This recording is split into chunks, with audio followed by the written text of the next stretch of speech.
All right, so the next synthesis for amino acids is the amidomalonate synthesis. And so if this sounds familiar, hopefully it does.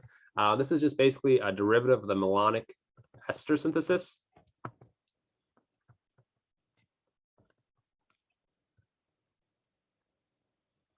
So in that synthesis, we took a malonic ester.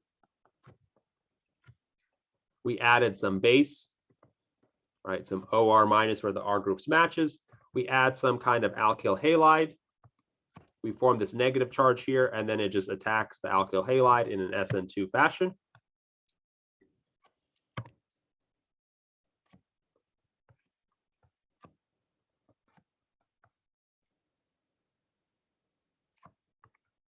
And then we add some acid and heat. We hydrolyze the esters into carboxylic acids, and then we get rid of one of the carboxylic acid groups through a decarboxylation, and then just end up with this compound. So what you can see here is what we added was an R group.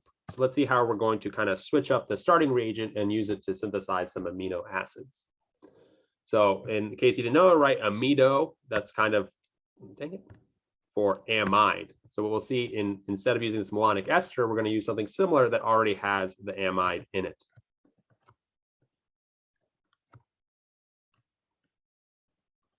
So we have our malonic ester, and then what's attached to it is a nitrogen. That's an amide, right? An amide. And so then what we add to that is some base. It's going to deprotonate the hydrogen that's on this carbon right there. And then second step, we add some Rx, right? So that's what your alkyl chain is going to do. And so this step, what we're doing here is alkylation to add our R group.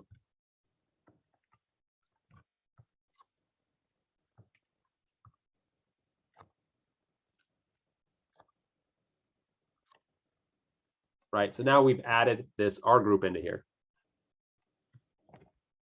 There it is. And now what we're going to do, just like the step above, is add some H3O plus and some heat. We are going to undergo hydrolysis. So water is going to attack both of these esters, turn them into carboxylic acids, as well as attacking this amide and turning it into an amine. So we're going to hydrolyze the ester and the amide. And of course, the work along will include a more detailed mechanism. And then we're going to take some of this, one of these carboxylic acids, and we're going to decarboxylate it.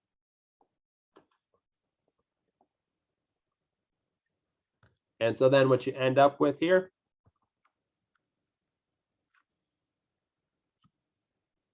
is our amino acid, right? Amine, acid, R group, right? We've got all three components that we need.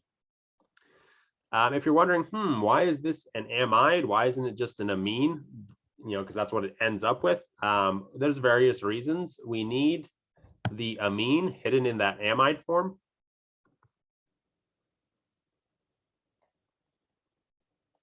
So A, it isn't nucleophilic. Right? Otherwise, then this nitrogen, if it was just an amine, it would attack our alkyl halide instead, or at least it could. And so this H is still acidic. Right? If you turn this into an amine versus an amide, it becomes an electron donating group, and it makes this hydrogen not as acidic. Overall, let's take a look at what we have and what we get.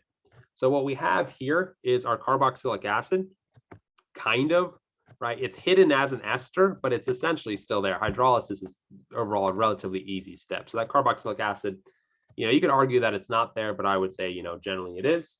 And the amine as well. And same thing here, right? Yeah, it's an amide, so it's not technically an amine, but you've got it there. It's just masked a little bit. What we're really adding here is our R group, right? So, you know, again, which reaction is going to pick is going to be based on, you know, real world circumstances. And of course, you know, we'll adapt it to, you know, our course learning